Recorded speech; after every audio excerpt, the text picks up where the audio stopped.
आणि आता नीट पेपरफुटी प्रकरणासंदर्भातली अपडेट समोर येते। नांदेडच्या कदम कुटुंबाची आज पुन्हा पुण्यामध्ये सीबीआय कडून चौकशी होणार असल्याची माहिती आहे।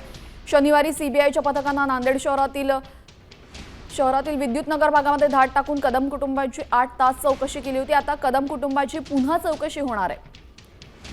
आपल्यासोबत आमचे प्रतिनिधी संजय सूर्यवंशी जोडले गेलेले आहेत। संजय, पुन्हा एकदा या कदम कुटुंबियांची चौकशी होते, यामागचं कारण नेमकं काय आहे? निश्चितच जे पेपरफुटी प्रकरणाचे धागेदोरे जे आहेत ते नांदेडपर्यंत पोहोचलेले आहेत। नांदेडमध्ये कदम कुटुंबियाची शनिवारी सीबीआयने जवळपास 8 तास चौकशी केली।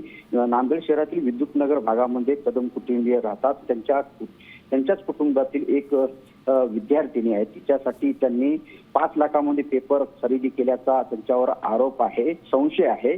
आणि त्यानंतर सीबीआयचं जे पथक आहे ते नांदेडमध्ये दाखल झालं होतं आणि शनिवारी त्यांची जवळपास 8 तास चौकशी केली होती। आज त्यांना पुन्हा चौकशीसाठी पुणे येथे बोलवण्यात आले आहे।